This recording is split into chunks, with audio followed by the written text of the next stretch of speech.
If you or a loved one are having a heart attack, time is critical, or as they say here at the Lake Regional Cath Lab, time is muscle. We're going to show you how this big TV and some advanced technology are helping save lives.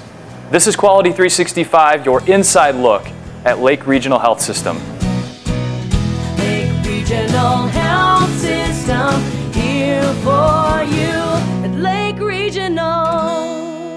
We are here with Willie Maxwell, the director of the Cath Lab at Lake Regional Health System. So Willie, for people who don't know, give us a rundown of what happens here in the Cath Lab. What we do in the Cath Lab is we have the ability to image all the arteries in the body, vascular and cardiac, but we primarily focus on the cardiac arteries.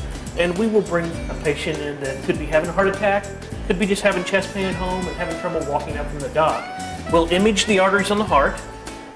We look for any blockages that are obvious to us, and we can open them with balloon or stent. We also can do atherectomy, which is removal of plaque, and all those types of things. A lot of times it's a life-saving procedure, and sometimes we like them to be routine if we can. These big screen TVs are actually called FlexVision technology, and what they allow us to do is look at any of the pictures that we use for diagnostic things in the Cath Lab and throw them up as a big picture up here.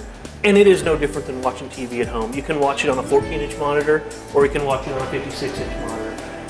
Most cath labs you walk into, this is the size of the biggest picture you're going to see. And it is just like watching TV. You can identify a blockage so much better with this technology. On the screen right now, we actually have a patient that came into the cath lab having a heart attack.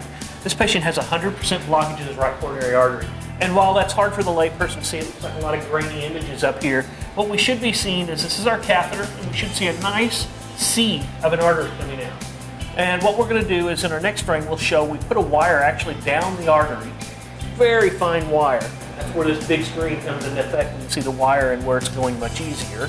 And in our next shot, we're actually going to inflate a balloon, and you'll see those two dots. That's where we inflated our balloon to open up the blockage in the artery. And our final results will be a nice full C of an artery here, feeding the entire heart. And that's what we want to see in there. That's what we want to see in a healthy person to start with. This patient went from 10 out of 10 chest pain to a 0 out of 10. And literally it saved his life. Willie Maxwell, the director of the Cath Lab here at Lake Regional, thanks so much for your time and taking us through all the technology and tools available right here close to home. For more information on cardiac services and the Cath Lab, log on to lakeregional.com. This is Quality 365, your inside look at Lake Regional Health System. Lake Regional Health System, here for you at Lake Regional.